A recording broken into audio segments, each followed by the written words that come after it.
So welcome everybody to this new format of shipping and sustainability. Today we will be hosting the first half an hour of the room on It's All About Shipping, so it can be live streamed to everybody. And we will be taking questions in the next half an hour in our Clubhouse room.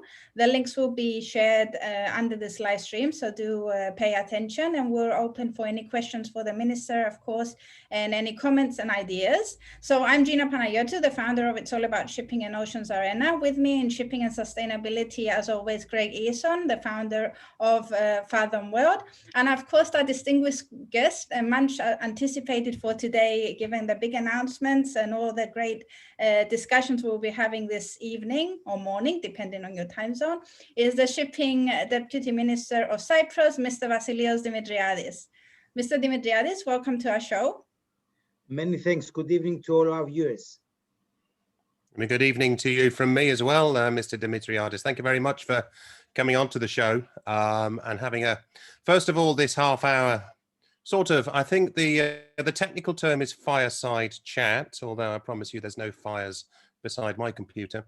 And then, as Gina said, we'll be going over to Clubhouse to have a chat there with everybody else who's listening, to give them a chance to have a chat with you as well, Mr. Demetriades. So it's a three-way conversation. The first half hour, luckily, Gina and I get to have your attention, but hopefully it'll inspire people to ask questions. But then in the last half hour, they'll get to talk with you a little bit more personally about some of the things that we're going to talk to you about. Now, I'm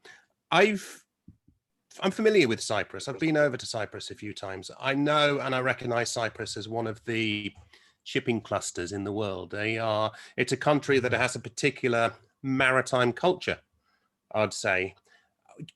One of the first questions I wanted to have a chat with you about, and this leads into what you really want to talk about as well, I think, is, could you tell me why Cyprus has got such a strong maritime culture and why there's such a strong affiliation in Cyprus with the shipping industry?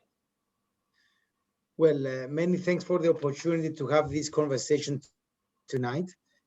Well, on your question, it seems that I think the fact that 3.5 decades ago, the Cyprus government decided that it should invest on shipping, providing at first place a number of fiscal incentives, attracted a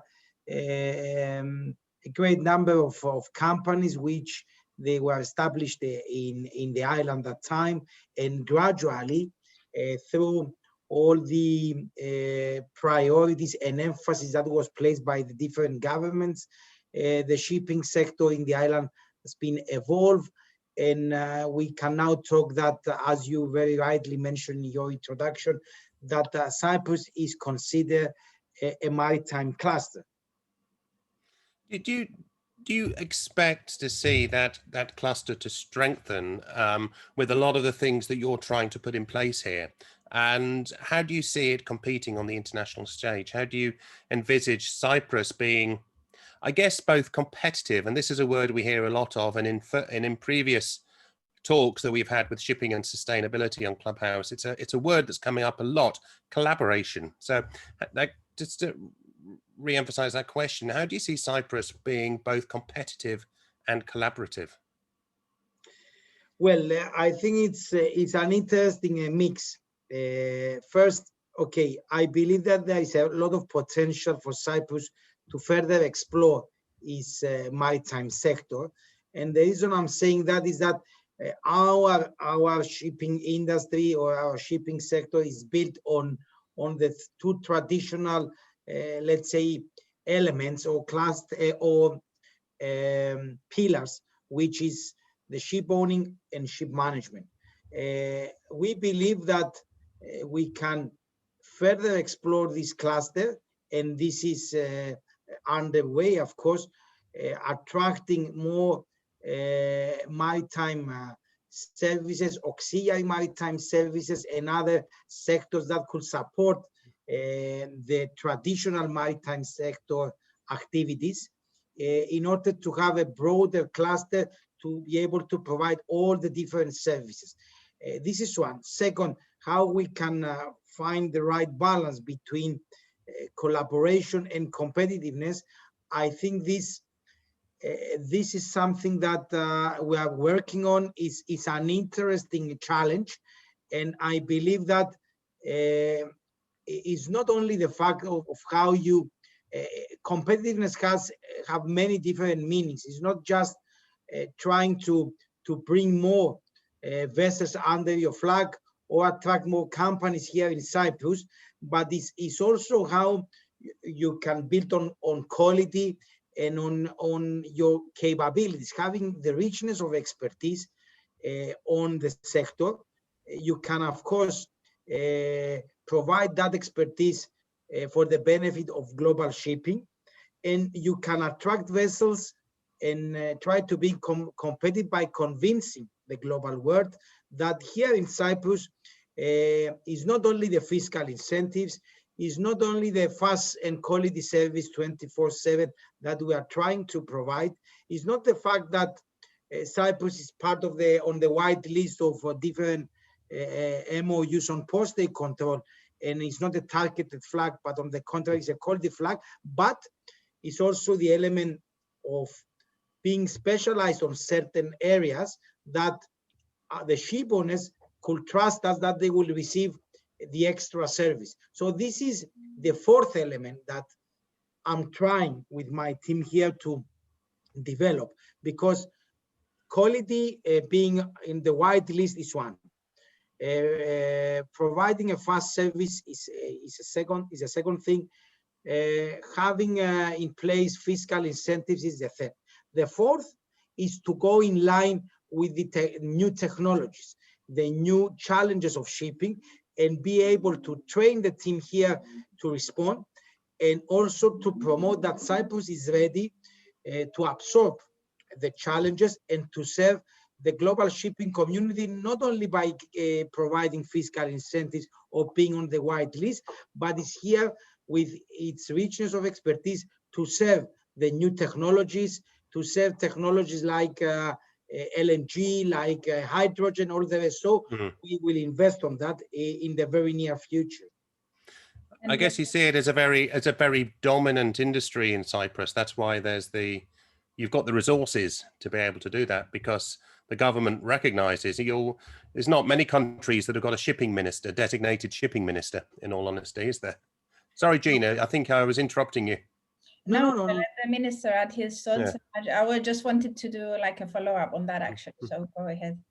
No, precisely, your observation is right. I mean, I've experienced with all the years I've spent in Brussels, a lot of countries positioning themselves and arguing about shipping to protect their shipping interest. But of course, it's a different thing if the government places the sector as a priority, and of course is ready to adjust and formulate policies that could support shipping. Because okay, it's one thing to have a political, a single ministry dealing with the sector, which is a big plus, but it's another thing also in the mindset of the government policy to promote the sector accordingly. Definitely. And I mean, adding to what you have just described as what Cyprus is offering the international world, and one of the positives that I was personally very proud being from Cyprus, obviously, in one of our shipping and sustainability rooms where Cyprus and Singapore were mentioned as walking the talk really when it comes to seafarers and the global vaccination program, because Cyprus has been leading the way in proposing a law, and I believe that's definitely another of our advantages in that it goes beyond the services that we offer as a local cluster to also the international context and serving shipping on a wider community. Well, Gina, I agree with you, and you referred to the example of a vaccination program. I'm not saying we are leading the way or we are taking the lead on that, but exactly this is an example that demonstrates that for us, shipping is not just having big statements on how, let's say, you can hear from everybody that we need to prioritize and vaccinate seafarers in order to facilitate crew changes. That's, I mean, correct, and we fully support. But here we said, okay, the statement is right, but let's sit and think how we can do that. Because it's not only to have these big statements, and when you hear all the different UN bodies or the EU or ICS or ITF talking about this, but you don't see any solution because nobody feels that is fully competent to put forward something.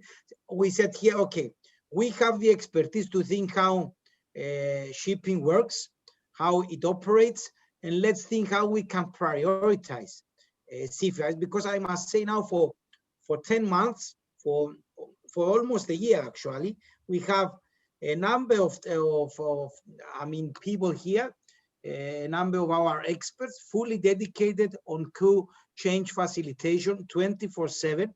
I mean, we have turned half of our posted control officers to facilitate crew changes and repatriation.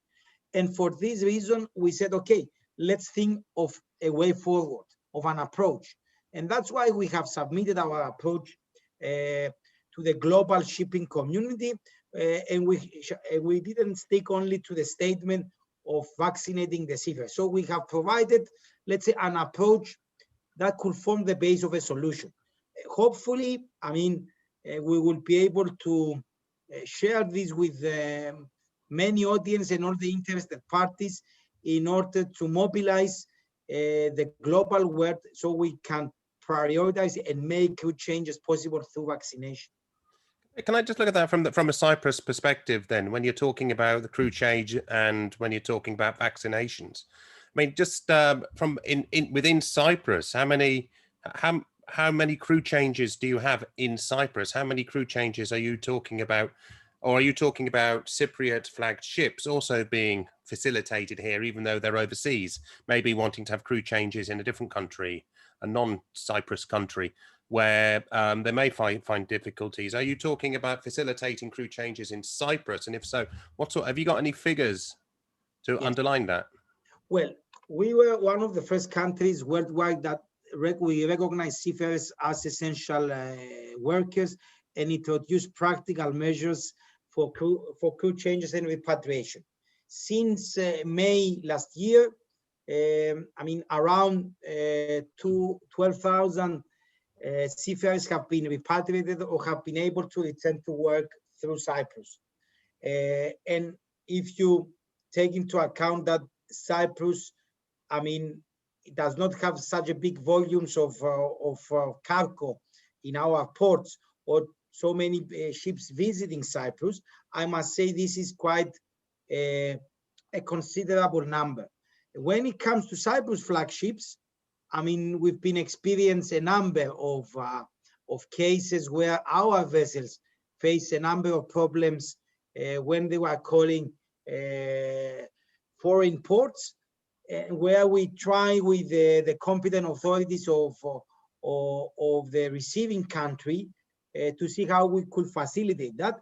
But of course, in that case, the vessel has to respect the health protocols and the epidemiological situation in the country of the port state. So that is a bit different.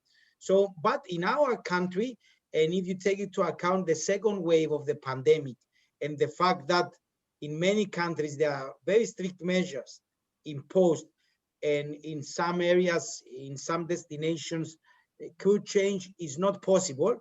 For us, it's still possible. We prioritize seafarers and we have mobilized our health authorities, our transport minister responsible for airports.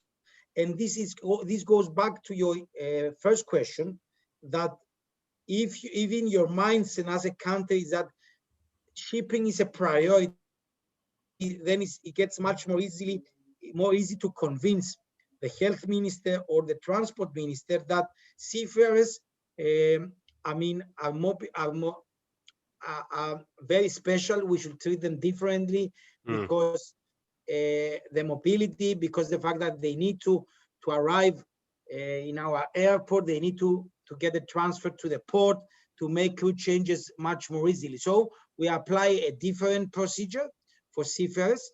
And up to now, we were able to convince the other authorities in this chain of procedures to provide the maximum flexibility for the seafarers. And, sorry, Craig. Yeah, that's good. I think that's great. So you've actually had vessels that will come into Cyprus waters simply to have a crew change. They will deviate from what they're normally doing because they recognise the seriousness of the tired, overworked, and quite frankly, probably very fraught crews that they've got on board who need some sort of respite. They've deviated into Cyprus waters, and they've been able to get new crews into Cyprus and then onto their ships.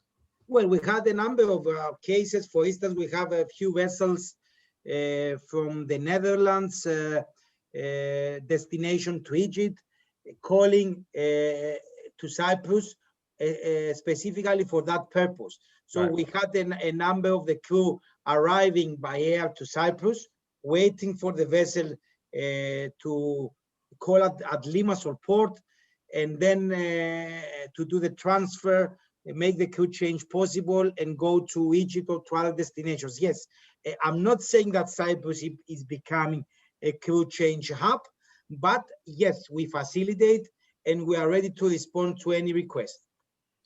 And I also believe it was one of the first countries that took immediate action to have this this message go out to the world that we are here to support the crew change crisis.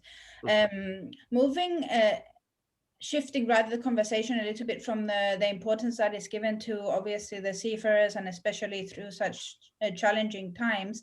Another initiative that we have seen recently being launched by the Deputy Ministry is a campaign to raise awareness as to building a stronger culture, a maritime culture within Cyprus, which I also remembered when I first interviewed you, it was on the top of your agenda. And now we're happy to see a campaign called See Your Horizon. Maybe you would like to brief us in a little bit more on the background of that. What is the vision, the aims, the plan there? Yes. Well, as Craig said in the very beginning, that we managed to develop the Cyprus as a maritime cluster, but what we still need a lot is to build a maritime and sea culture within our citizens, within our young people. And this is quite strange, being an island. But yes, we lack of this, let's say, mindset and culture, possibly because,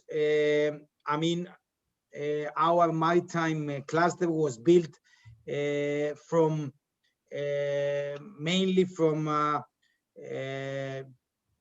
other nationalities arriving, investing in Cyprus. So now I believe it's time that our young people should be able to acknowledge the importance of shipping for our country, to acknowledge the potential and the prospects on maritime professions, both ashore and on shore. This is one thing. Second, to learn about the blue economy, the blue professions and studies, in order to be a, let's say, a viable option when they will decide about their career path, about their choices on what to study, and on their future. So this campaign is addressed to secondary school, to students at the age of 15, 16, just before they make their choice about their studies and about their future. So what do? We prepare a landing page. We do it the way the young people are. We deviate from the traditional way of visiting schools and make presentations and long speeches. So we are approaching now the young generation with a landing page online. So we inviting them for 45 minutes during their school time to play shipping. So We will give them a website. They will visit that website. They will find some basic information about the shipping and about the blue growth. And then we will invite them to fill a questionnaire, to respond to a number of questions, multiple choice questions. So this is, they can Google and search the information, search the right answer. And so by doing all this exercise to search for the answer, they will be able to learn how important is the sector for Cyprus, how important is global shipping for trade and the global economy, how sustainable is the sector, what are the challenges, on what issues IMO is responsible, what are the blue growth potential in Cyprus and globally, all these kind of questions. So by searching for the answer, responding to the questionnaire is an interactive, is a way that they will realize, okay, my country is small, but it's very big on shipping. I'm proud for that. Then why not elaborating more on what kind of professions and prospects I can find in this sector? And then we are giving them the option, if they decide so, to experience 1 week training on maritime, on Cyprus shipping. Basically, to spend 2 days here in the Cyprus Maritime Administration and go through all the different departments to learn how the shipping works from the Maritime Administration perspective. Then we give them the opportunity to visit for 2 days a shipping company. So they will experience the operations, how the companies are communicating with the vessel, the crewing, the technical requirements of the vessel, how they manage the legal terms of any contracts, any charter parties, and so on and so forth. And we are giving them also 1 full day to visit the ship within in the framework of the post-day control task and regime that we're having here with our surveyors. So they will go on the ship, they will experience all the different parts of the ship during the post-day control inspection. So at the end of this week, which will take place during the summer, when they will go back to the school in September for the new school year, they will be, and when they will decide about their what to study, their career path, of course, they will have a better picture about the sector, and they might include the sector in their options. So this is the way we are trying to do it. I must say that in the elementary school, the industry, with our support, it has a fantastic initiative. It's called Adopt a Ship, where our elementary school children at the age of 10, 11, they adopt a ship and they communicate with the ship on a daily basis, on a weekly basis. So they call the master, they find out what, where is the vessel, the position, what the vessel is transporting, what kind of cargo. And I must say, as a Cypriot representing the European Commission, when I was in our last visit to US, because I was responsible for the external maritime affairs of the EU, and we have the annual EU-US maritime dialogue. It was a month before the outspread of the pandemic, and one of the issues on our agenda, we traveled to Washington and we had a meeting with the Maritime Administration of the US. They were referring to the best practices from different nations. And I had on the briefing note of my commissioner the example of Cyprus, but this was raised by the US. The US said, okay, we are aware of a fantastic initiative by Cyprus, or it's called Adopt a Ship. And I was feeling a proud Cypriot, a proud European at that time. But coming back now under a different hat, I said, okay, we have something for the elementary school, but we don't have anything for the secondary, which is very important because it's exactly the time that our children, our young generation is about to decide for their future. That's why we are coming with this program. I've got one immediate question then, Vassilios. If you're going for the 15, 16-year-olds and the 13-year-olds, when are you going to launch your TikTok account? Well, for me, Craig, the most important thing is to build a culture.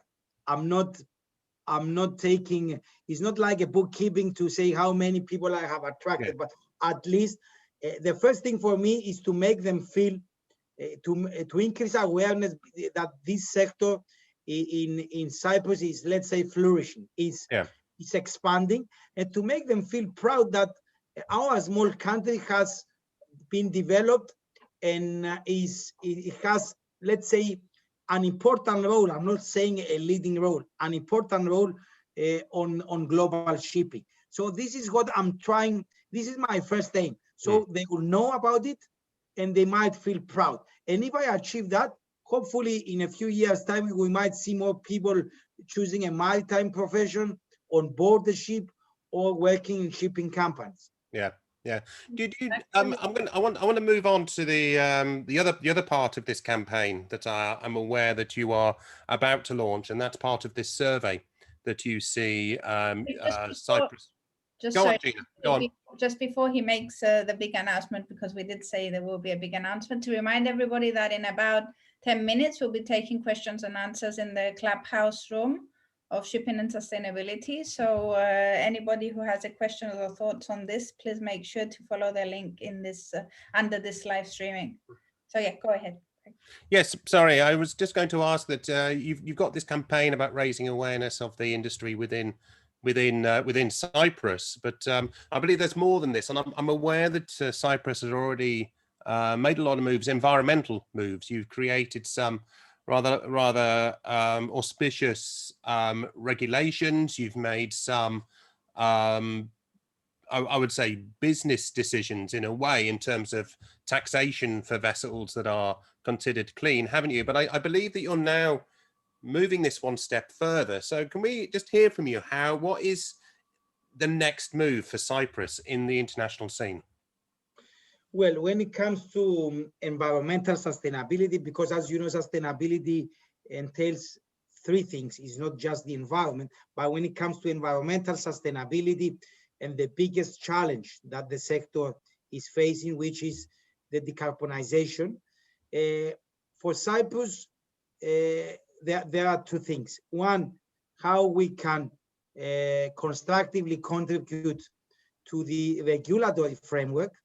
And when I say regulatory framework, I mean the global and the European regulatory process, and recognizing that there is a different level of ambition between the global and the European. So one thing is how we can be more constructive, submitting our experience and richness of expertise to make a positive change. And on the other side, what we do at the national level to support our operators in their path to decarbonization, because we recognize the difficulties. We recognize that decarbonization will not happen overnight. So in the first part on the regulatory framework, of course, being a member of the EU, we are bound by any coordinated position by the EU. And we fully acknowledge the higher level of ambition by the EU. So we took an initiative back in December. We organized a webinar here in Cyprus, inviting NGOs, ship owners, members of the European Parliament, and the Directorate General for Climate Action, in order to discuss how Brussels and the EU, they are going to formulate the legislative initiative that they have announced and they have politically committed to do, meaning to include shipping in the emissions trading system. And we made, I must say, a webinar bringing together the two different, if I can use the term, the two different words or camps, which is the shipping community and the NGOs. And because for me, it's important to bridge these two different words to understand each other, because we do absolutely agree that shipping should have a meaningful contribution to climate change, should contribute to all these global developments and to improve our environmental footprint from maritime transport.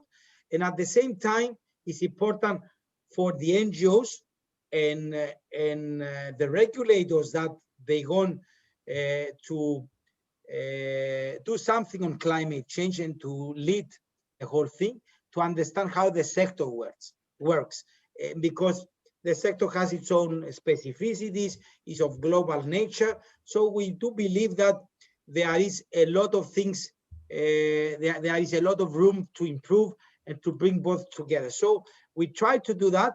We ended up with a number of conclusions to feed the consultation exercise of Brussels. And at the same time, at global level, we are working within the EU for a coordinating position at IMO, recognizing the progress of the International Maritime Organization. Now, when it comes to national level, recognizing the difficulties that ship owners are facing, and also the very strange situation they are now in this wait and see mode, because a lot of things they have to be done in search of the future, of the fuel of the future, the carbon neutral fuel technologies.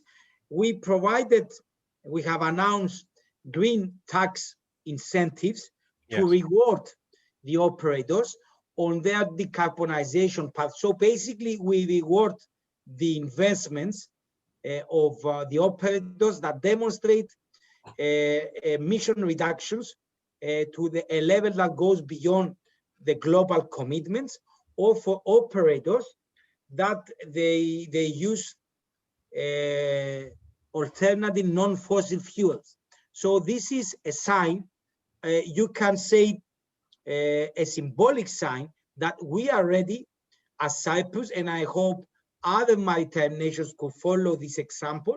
We are ready to support the ship owners, the operators that are doing the extra efforts, are investing to improve their environmental sustainability.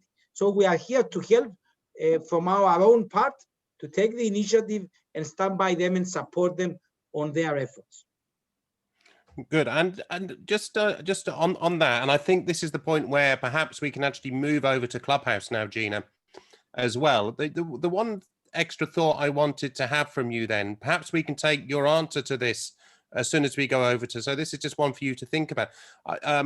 I'd just like to start the conversation in Clubhouse then with your thoughts, having worked in the European Commission in the position, or in the European body, I should say, in the position that you had, and now as the Deputy Minister and working much closer now as well with the IMO. I'd like your thoughts about how the IMO and the European body's attitudes towards shipping differ, and how you, as Cyprus with a strong international maritime feel, see the position that Cyprus can have in perhaps strategically bridging some of those differences. So Gina, perhaps we could use that question to go and bridge ourselves over to Clubhouse. Just because as we're streaming on Facebook Live, obviously we've got a wider audience, and I would like maybe the Minister just to briefly elaborate a little bit more on what he was sharing on our call on Friday on the next step for the threefold campaign, or whatever you would like to call it, and where people would be able to find some details, because obviously Clubhouse being iPhone only, it is restricted to who can hear this great news. So maybe just a few points on that, and we'll take the question into Clubhouse in a few minutes. Okay, I guess, Gina, you mean about the launching of our consultation exercise for the strategy. Yes, exactly. Well, yes, next Monday we will launch, we will kick off with a consultation campaign with a view to formulate a long-term strategy for Cyprus shipping. The idea is to work together with the global shipping community, with the local shipping community and our citizens, to develop a vision and concrete objectives for Cyprus shipping. So we will do that in different phases. We are coming with, let's say, our strategy under the name C, meaning S goes for sustainable, E for extrovert, and A for adaptable. So these three words will be the pillars and where we will place emphasis on our strategy. So it will be, the consultation will take place in different phases, covering all the major challenges, the greening, the digital, global concerns and challenges of the shipping sector, like what we are facing now with the pandemic and the crew changes, like piracy, all these kind of issues. We are going again with an interactive way, like we did for the See Your Horizon campaign, with a landing page, with a narrative, asking questions that everybody is free to respond, from global community, shipping community perspective, from NGOs. So we are starting this campaign first with the greening, the environmental sustainability, next Monday. So stay tuned, I must say, for this. You are going to receive also a link and a narrative inviting you to respond. And we are not going only to cover decarbonization under the greening, we are also covering issues like ship recycling, issues like air emissions, the challenge for the Mediterranean to be designated as a self-emission control area, or even more ambitious as a ANECA, covering also NOxes. So all these kind of issues will be part of let's say, a short questionnaire to our audience, our shipping community, but also to the global shipping community, because the importance for us is not only how to make shipping in Cyprus more competitive, but is how Cyprus could contribute for a positive change at global shipping. So we would like to know how they would like Cyprus to contribute to climate change, what they expect from Cyprus in IMO, in the EU, and of course this is something I can respond to Craig's questions once we'll enter the topic. Yes. Thanks for sharing that big announcement with us. We feel very privileged, and me and Greg know a little bit more from the inside on. So stay tuned, and we will be also sharing the questionnaire and everything. Moving now to Clubhouse for Q&A questions. Any thoughts you want to share with the minister? Any ideas? The link is in the live streaming below. And thank you, Minister Demetriades, for the live stream. We would move to our room. That was Craig Eason and Gina Panayiotou from Shipping and Sustainability live streaming. Thank you.